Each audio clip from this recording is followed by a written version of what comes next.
Welcome again, guys. We are still on IAM, and this time around, remember I showed you how you can create a policy, and we already created an IAM users, we created IAM groups, we've created a policy and attach it to the user and group. Now, another thing we want to do is we want to learn how to create an IAM role and attach policies to that role.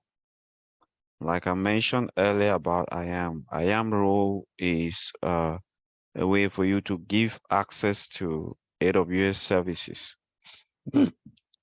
For example, if you have a service like EC2 that needs access uh, to S3, you cannot directly attach an IAM policy to an IAM service. It's not possible.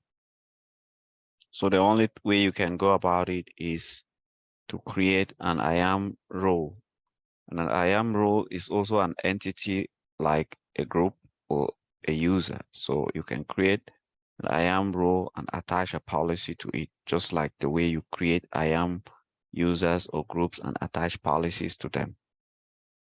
So to do that, we can go to IAM dashboard, just the same way we go about it. Go to IAM, you open IAM,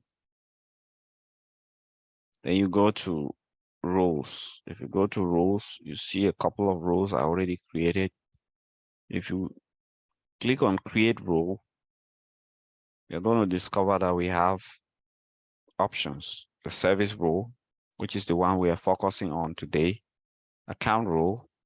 If you want to give cross-account access to users, let's say you have 5 AWS accounts, you don't want to actually go ahead and create users in all the accounts. You can pretty much just identify one account as the identity account.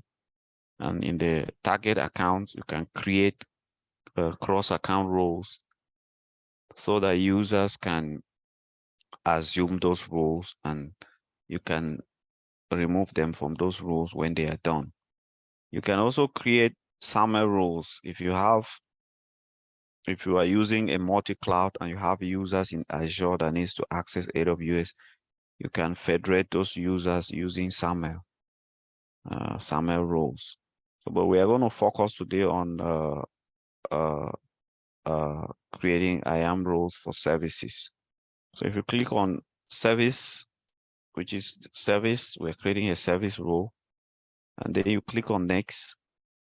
Now, you have to select the service. So we're going to be creating a role that gives give EC2 instance access to S3 bucket. We're going to click on next and select EC2. There are other services here, just say you know. Select EC2 and click next. When we click next, we can give permissions, what type of permissions we want to. Remember, we created a policy before, a custom policy. We can look for that policy, EC2. We can look for that policy. It was S3. Create a custom policy for S3. S3, yeah, you see S3 full access. You select that. Then you click next. You click next. Then you give the name of the role. I just call it EC2 underscore S3 access. And you do that, you can go ahead and create the role. The role has been created, right? Now, how do we attach this role to EC2? If you go to EC2, you can either attach it during creation or after creation. So if I go to this EC2 instance and I select the instance and I go to action and I go to security, I go to modify IAM role, click that, and I select the role.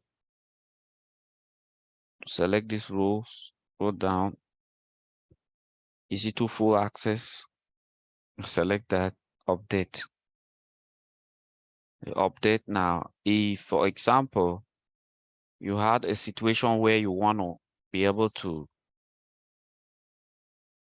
upload, to upload some logs coming from EC2 to S3, you can, EC2 will now have the permissions to do that. All right, perfect. So that's how you create an IAM role, guys. That's how you attach an IAM role to an EC2 instance. So if this video is helpful to you, like it, comment, and tell us which service you want us to help you out with. And also subscribe, click the notification button so that when we upload new videos, you get notified. Thank you once more, guys, and see you in the next video.